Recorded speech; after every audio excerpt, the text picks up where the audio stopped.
coloca já aqui, enquanto os irmãos estão abrindo, nós estamos lendo, mas tem aqui para a conferência de quem está em casa também, tá bom?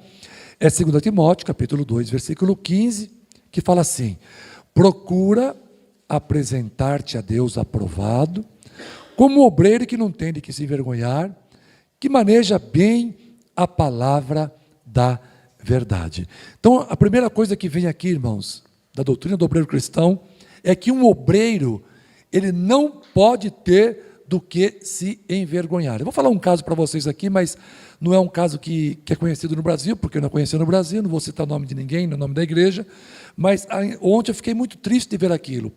O grupo de louvor tinha acabado de cantar, tá?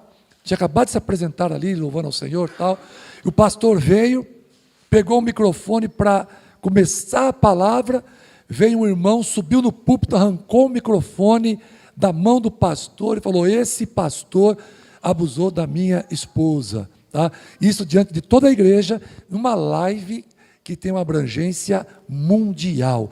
E o texto aqui está dizendo, irmãos, seja um obreiro que não tem de que se envergonhar. Então a primeira coisa que nós temos que colocar em nossa mente, em nosso coração, é que eu não posso me envergonhar, porque se eu me envergonhar daquilo que eu estou fazendo para Deus, eu estarei envergonhando o Evangelho de Cristo. Estarei envergonhando o Evangelho de Cristo. E isso não é o que Deus deseja para cada um de nós. Então, trabalhar para o Senhor Jesus não é como prestar serviço a uma empresa, a troco de salários e reconhecimento humano. Nós não buscamos reconhecimento humano quando fazemos algo para Deus. O trabalho para o Senhor é uma das maneiras de adorá-lo, agradá-lo, agradecê-lo pelo que Ele é, pelo amor que temos ao nosso próximo, pelo bem que Deus tem nos feito. É por isso que trabalhamos para Deus. Qualquer outra motivação de ordem meramente pessoal, financeira, torna esta missão cansativa, perigosa, muito perigosa, porque ele pode cair em ser qualificado como um obreiro fraudulento. E nós não desejamos ser obreiros fraudulentos. O que nós queremos fazer para Deus é agradá-lo. Eu me recordo, irmãos, eu pertencia a uma igreja que eles fazem uma escala, tipo uma escala militar.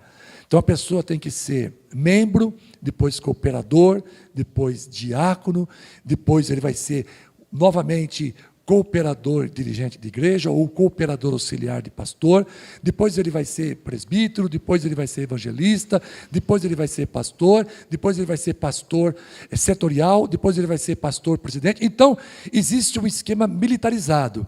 Então, a pessoa tem que passar por aqueles estágios para alcançar o pastorado. Só que a Bíblia não ensina isso. Se eu tenho um dom para ministrar como diácono, eu tenho que ser diácono e um bom diácono. Você tem um dom para ser um pregador, ser um evangelista, um pastor, eu preciso trabalhar para ser isso. Eu me recordo que na época eu era um diácono. Irmãos, eu era um diácono fraudulento. Eu era um péssimo diácono. Enquanto na igreja tinha pessoas muito qualificadas para exercer a diaconia. Eu não. Por quê? Eu não gostava, eu era envergonhado, eu não gostava de ficar passando, tirando oferta, de ficar lá na porta plantado. Eu não gostava. Entenderam, irmãos? E quando o pastor dava uma oportunidade para pregar, eu pregava. A igreja se alegrava, o povo gostava. Mas quando eu fazia o meu trabalho de diácono, era ruim, era medíocre. E eu tinha certeza que Deus não estava se agradando disso. Eu fui embora. Fui para uma outra igreja. Quando eu cheguei na outra igreja, o pastor ligou para o pastor: ó, pastor, esse pastor dessa igreja que eu fui é falecido. Olha, pastor, está indo um diácono aí, ó, serve para nada, hein? Eu vou logo te avisando, é um diácono horrível, é um bom pregador, prega, faz o trabalho de evangelismo, faz um muito bom pregador, mas é um diácono muito ruim. Aí o pastor aqui falou assim: que bom, então eu estou perdendo um diácono, estou ganhando um pastor, pode mandar para cá, deixa ele aqui. É disso que eu estou precisando aqui na minha igreja. Estão entendendo, irmãos? Você tem um chamado na sua vida, invista neste ministério para o qual você foi chamado. Muitas vezes, eu comecei como músico na igreja. Comecei o ministério na música, depois passar. Então, pastor, você devia ter continuado na música, se empenhado na... Não, o pastor, principalmente quando temos esse chamado de abrir trabalho, um pastor evangelista, que gosta de buscar alma, de fazer trabalhos novos, ele precisa cantar, ele precisa tocar, ele precisa fazer tudo, ser diácono, ser tesoureiro, ele precisa praticamente fazer tudo, porque é um trabalho novo, são pessoas novas, são pessoas que não estão habituadas à igreja, mal conhecem o que é ser igreja. Então, é importantíssimo que o pastor, principalmente aquele que gosta de desbravar, de abrir trabalho, ele precisa ter uma iniciação na música, porque se ele ficar desafinando lá na frente e deixar a igreja sem música, dificilmente alguém vai querer ficar cooperando com ele naquele lugar. É por isso que o pastor, principalmente aqueles que não são auxiliares, mas que vão abrir trabalho, vão ficar na frente no trabalho, tem que ter essa habilidade. Bom, o que é um obreiro? Obreiro, irmãos, é o mesmo que trabalhador, operário, servidor. Na igreja consideramos como obreiros os oficiais. Aqui na Igreja Batista, são poucos cargos, são pastores e diáconos. Pastores e diáconos. O diácono da Igreja Batista, ele substitui o pastor. Algumas igrejas têm o diácono como se fosse um porteiro. Na Igreja Batista, o diácono não é um porteiro. O diácono, ele toma a frente até do pastor em sua ausência. É totalmente diferente. Ele é eleito pela igreja. Geralmente, algumas igrejas, eles, cada 2 anos, trocam o diácono, ou então permanece com o mesmo diácono. Porém, o diácono na Igreja Batista não tem o mesmo peso dos diáconos que nós observamos em outras denominações. Temos também evangelistas. Quem são os evangelistas? São aqueles irmãos que convida 2, vem 5 para a igreja. Ele faz um culto na casa dele, a casa dele fica cheia.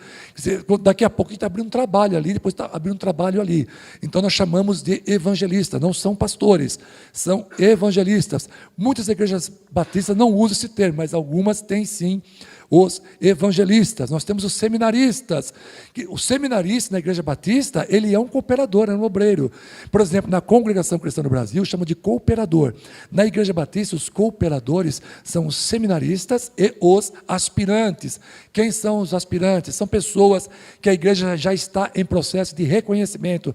Esse irmão tem o dom da palavra, esse irmão tem uma vida no altar, esse irmão tem uma família maravilhosa, esse irmão cuida bem da sua família, esse irmão é amoroso, esse irmão é sábio, é um irmão serviente, é um irmão sábio, é um irmão de sabedoria, é um irmão que sabe trabalhar com a igreja. Então nós chamamos de aspirantes, né? São pessoas que já estão sendo encaminhadas, que cedo ou tarde se tornarão pastores. Por que nós fazemos questão de destacar essas pessoas? É um trabalho oficial? Não, oficial é pastor e diácono.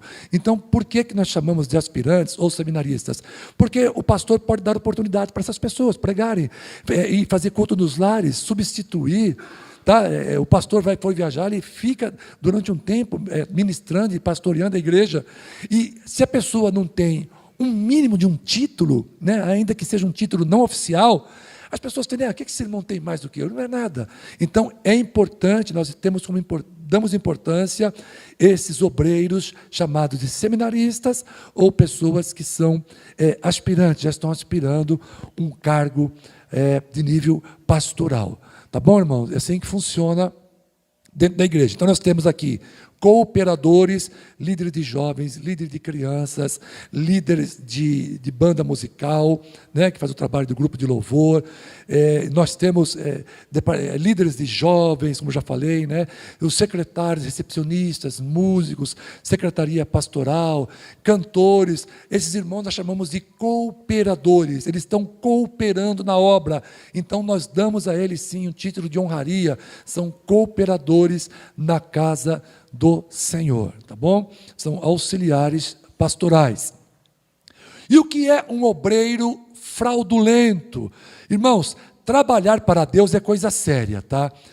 Deus cobra o fator motivação acima de qualquer outra coisa. Ou seja, o que está me motivando a ser obreiro, a trabalhar para Deus? Como esse trabalho está sendo executado por mim? Trabalhar por vaidade, trabalhar por orgulho, trabalhar com interesses escusos, trabalhar meramente pensando em si, configura um obreiro fraudulento. Balaão é um exemplo clássico de obreiro fraudulento. Ele tinha interesses pessoais acima de Deus. Quando nos dispomos a trabalhar para Deus, irmãos, nada além de satisfazer os interesses de Deus deve estar em foco em nossa vida. Balaão, ele falava com Deus sim. O falso profeta. Ele é falso profeta devido à sua motivação, mas ele tinha o dom. Deus falava mesmo com ele. Ele falou uma coisa que todo mundo fala, a gente fala, o falso profeta, mas ele falou uma frase que todo mundo repete. Deus não é homem para que minta, e nem filho do homem para que se arrependa. Foi Balaão que falou, e todo mundo prega isso, mas fica dizendo como é falso profeta. Ele é falso profeta devido à sua motivação, aquilo tornava falso, mas ele tinha mesmo o dom de profecia, Deus falava com ele. Tá? Então, nós precisamos, sim, ter essa motivação santa, espiritual. Jeremias 48, verso 1, reza sobre isso. Maldito aquele que fizer a obra do Senhor fraudulosamente, tá bom? Terceiro, um crente que toca mal, pastor. O crente que canta mal. O crente que é ruim de Bíblia, prega mal, é um obreiro fraudulento? Na verdade, irmãos, o que realmente vai configurar um trabalho com fraudulência, de importância, é a intenção com que a obra é executada, e nem tanto a maneira como ela é feita, pois às vezes o crente que canta desafinado e toca mal, ou não prega tão bem, não tem consciência disso. Nesses casos, teria mais culpa o responsável pelo louvor, o responsável pela igreja, porque está permitindo que pessoas que não têm esse chamado, não têm esse dom, estejam executando um trabalho só porque ele gosta de fazer. Por outro lado, irmãos, um cantor, um músico, que mesmo tendo a oportunidade de melhorar o seu desempenho, e não faz nada por negligência, preguiça, ele quer ser um pregador, mas não quer estudar a Bíblia, ele quer ser um cantor, mas não faz curso de vocal, não trabalha com vocal, num fono, por exemplo, ele quer ser um músico, mas ele não quer estudar, não quer ensaiar, não pode, irmãos. Deus, ele não exige perfeição, mas ele exige progresso. Isso é válido até quando você aceita Jesus. Você aceitou Jesus, você tem que progredir na sua vida espiritual, irmãos. Tem que crescer na vida de santificação, galgar degraus. Não podemos ficar estagnados. E o que você vai fazer para Deus, você precisa desenvolver isso.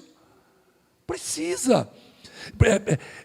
Se é para tocar, vai ensaiar, vai fazer curso. Se é para cantar, trabalha com a sua voz. Se é para pregar, vai ler essa Bíblia, vai estudar a palavra. Tenha sabedoria, tenha inteligência naquilo que você está fazendo para o Senhor, tá bom? Se for para cantar, dedique-se. Se for para cantar, dedique-se. Se for para pregar, dedique-se, tá bom? O texto é Salmos 33, 3 e 2 Timóteo, capítulo 2, versículo 15. Irmãos, eu não falo os Salmos, capítulo 33, versículo 3, porque não existe isso. Os Salmos são músicas, é um hinário. Então, é o hino 33, o verso 3. Por isso vocês não me viram falando os Salmos, capítulo 33. Não existe. É Salmos 33, é o hino 33, verso 3. Tá? Diz assim, ó, cantai-lhe um cântico novo, tocai bem e com júbilo. Está vendo, irmãos? É para tocar bem, não é para tocar de qualquer jeito, tocar bem e com júbilo. Irmãos, eu me preocupo quando o violão começa a falhar, começa a dar microfonia, o som não está agradável. Cada vez que eu venho aqui, eu estou procurando, olha o jogo de pedais, 1, 2, 3, 4, 5, 6, 7, 8, 9. Tem 9 pedais aqui, porque esse cinza aqui tem 3, então acoplados são 3 pedais. 9 teclados para dar uma melhoria num único instrumento, irmãos. E amanhã chega mais um. Então, agora são 10 teclados, 10 pedais. Por quê?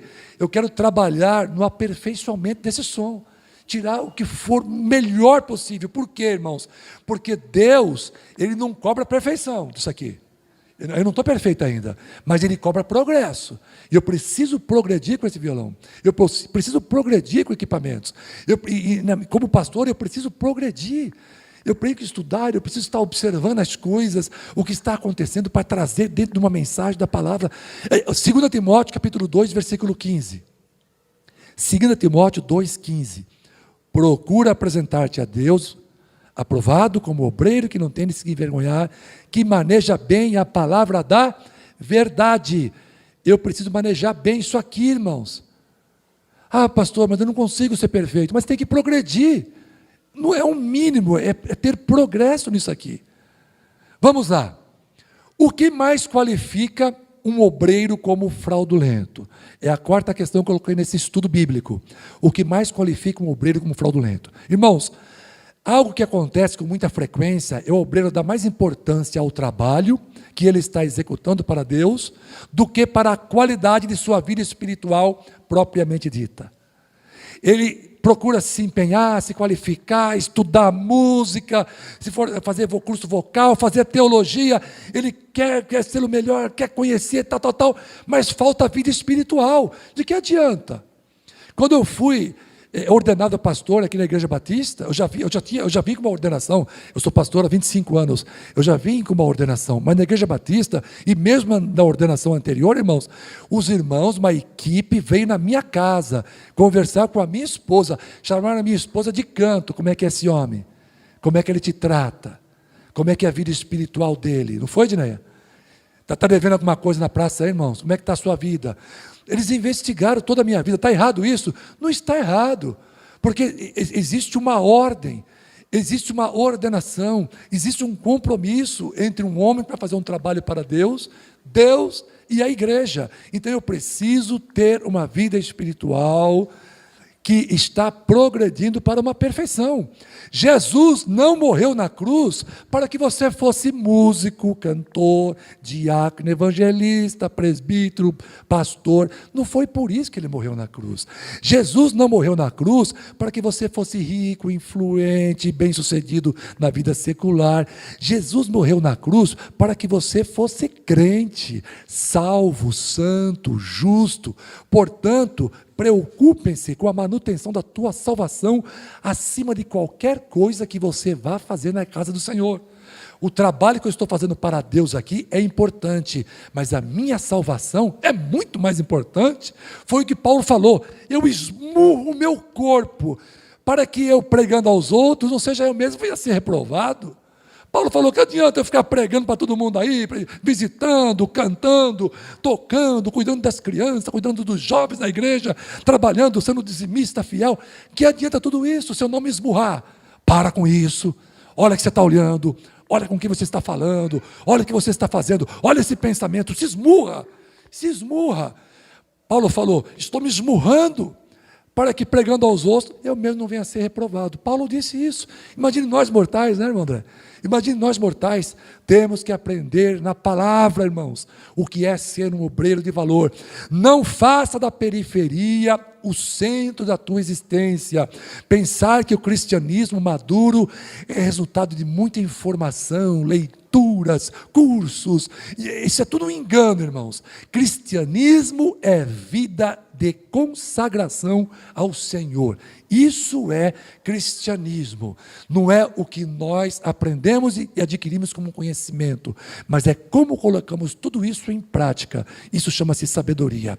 O conhecimento bíblico, ele é experimental. É um processo de aperfeiçoamento de vida. É o desenvolvimento de um caráter cristão na vida do homem de Deus, e não do simples saber mental. Tiago disse em Tiago capítulo 1, versículo 22, irmã Edneia, depois 1 Coríntios 9, 27, diz assim, e sede cumpridores da palavra e não somente ouvintes, enganando-vos a vós mesmos.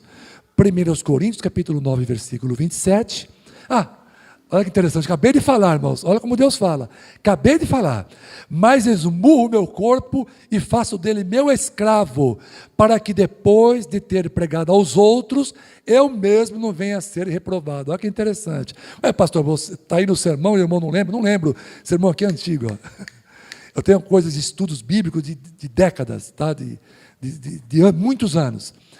E tem coisas que eu mesmo não recordo o que eu havia colocado, mas veja como está tudo dentro, como Deus está falando. Irmãos, e agora, o que é um obreiro de valor? O obreiro de valor, irmãos, é aquele que trabalha por amor, que procura desenvolver o seu dom melhor para servir a Deus e ao próximo. O obreiro de valor, ele respeita e ama o seu irmão, ele não tem inveja, ele não trabalha por ser investido de uma vaidade ou de um orgulho pessoal, tá? O obreiro de valor, ele reconhece os seus limites, ele sabe respeitar a sua liderança. Irmãos, uma das coisas que mais os pastores observam nos novos obreiros é a sua vida espiritual santa, é a sua vocação, é o conhecimento e também a sabedoria. Não adianta ter tudo isso e desprezar a sabedoria. Eu já vivi, irmãos, várias experiências com obreiros que é só a misericórdia. Você chama para fazer uma oração de gratidão na ceia do Senhor, e ele fica quase 15, 20 minutos, né, irmão? Irmão, você não vai acreditar. Irmão, por favor, faça uma oração agradecendo pelo pão. Irmão, foi quase meia hora. Os irmãos estavam assim já na igreja, assim, ó. E eu assim, ó, amém. Olha a minha mão, amém. 15 minutos, amém. Ele orou por tudo, menos pela ceia, amém, amém. Ele estava achando que eu estava me alegrando no Senhor, a oração não acabava mais. Amém. E aquilo parece que não tinha fim. Irmãos, nós temos que ter sabedoria. Se pediu para orar pelo pão, ore pelo pão agradecendo. Pediu para orar pelo suco de uva, ore pelo suco de uva agradecendo. Pediu para dar uma palavra de reflexão ou uma palavra de saudação à igreja, você tem 10, 15 minutos no máximo. Pediu para você dar uma palavra, você tem 40 minutos. É um tempo plausível para os nossos dias, devia estar sendo feito gravação e tal, mas as pessoas precisam ter sabedoria. Eu me recordo, irmãos, quando eu fui em Mogi das Cruzes, minha esposa deve recordar, o culto era das 19 às 21, irmãos, aí começaram, vamos ouvir as irmãs cantando. Lembra quando nós viajamos para Mogi das Cruzes? E eu fui para pregar, eu era o pregador convidado para ser, um congresso fizeram, convidaram o pastor João Bovolini para pregar naquela igreja. Eu fui lá, não conhecia ninguém, entrei, sentei no púlpito, e começa, as irmãs agora vão cantar, cantou as irmãs, agora a dupla tal vai cantar, e cantou, agora é os jovens, aí cantou os jovens, agora as crianças, cantou as crianças, agora os adolescentes, cantou os adolescentes, agora o irmão quer cantar, meu irmão, cantou o irmão, agora cantou, agora o irmão André vai cantar, agora a Tatiana vai cantar, agora é a Kézia, agora é a Gineia, canta, agora os passarinhos vão cantar, os pombos, agora tá bom, que bem, e eu lá, irmãos, Jesus, Jeová, 8h30, 19 horas, não é verdade, né?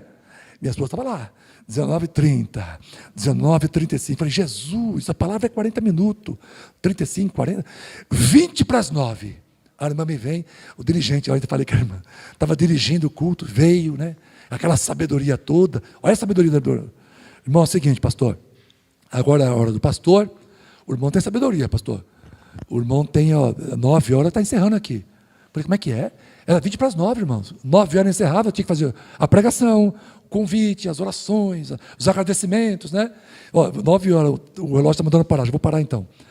E tudo aquilo lá, eu falei, bom, 20, irmãos, deixa eu encerrar. Sabe qual é o tema da mensagem? Quem não acreditar, eu pego o sermão e mando na sua caixa de e-mail. O tema da mensagem era assim, há tempo para todas as coisas. Tempo de cantar e tempo de chorar. Era o sermão, era o tema da mensagem. Eu mando esse sermão para quem quiser. Deve estar escrito lá, Mogi das Cruzes e a data. Faz quantos anos? Uns 10 anos, mais de 10 anos. Irmãos, sabedoria. Sabe, pelo amor de Deus, depois reclama que não tem oportunidade.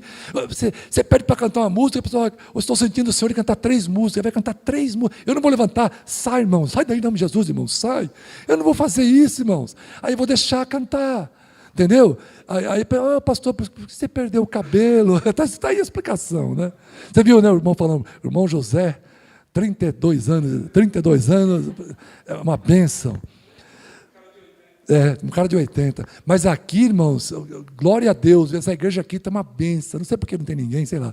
Eu sei que aqui está uma benção. Isso aqui está uma benção, André. Tatiane, com E. Isso aqui está uma benção. Uma benção. Oh, glória. Eu acho que Deus agora deu um momento para descansar um pouco. Então, O obreiro de valor, irmãos, terminando, ele é proativo, ele não fica esperando aplausos.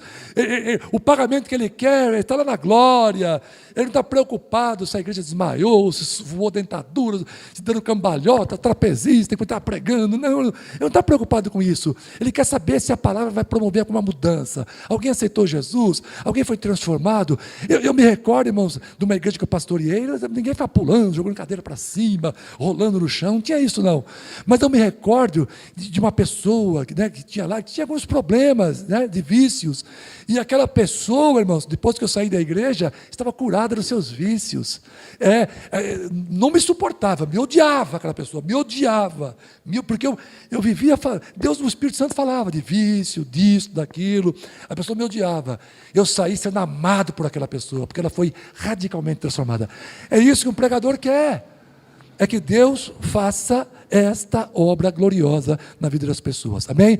Eu vou encerrar. Eu falei, às vezes passa 2 minutos, está passando 2, 3 aqui. Então eu vou encerrar. 1 Coríntios 3, 13 a 15. A obra de cada um se manifestará, na verdade o dia declarará, porque pelo fogo será descoberta, e o fogo provará qual seja a obra de cada um. Se a obra que alguém edificou nessa parte permanecer, esse receberá galardão. Se a obra de alguém se queimar, sofrerá detrimento, mas o tal será salvo, todavia, como pelo fogo. Então isso aqui está falando, irmão, não é de salvação, está falando de obra, que vai se queimar ou não. Tem gente que vai entrar no céu com os bolsos vazios, tem gente que vai entrar bem remunerado. Os católicos usam essa palavra aqui para criar o purgatório. Isso aqui não é purgatório. Eles usam isso aqui para falar que isso aqui é o purgatório. Isso não é purgatório. Isso aqui vai ser diante do tribunal de Cristo, em que as nossas obras, aquilo que fizemos para Deus, será julgado. Vai para o fogo. Queimar, você perdeu tudo. O que sobrar ali é teu e você entra com um bônus no céu. Tá? Louvado seja o nome do Senhor. Concluindo a mensagem, o estudo de hoje, ser obreiro de valor é o sonho de Deus para as nossas vidas, porque insistir em nossos sonhos quando eles divergem do Senhor, que espera em nós, não pode haver então essa divergência, tá bom? Sigamos os conselhos de Deus e sejamos felizes na obra que Deus nos confiou. Nós vamos orar nesta hora, finalizando esse estudo, para a glória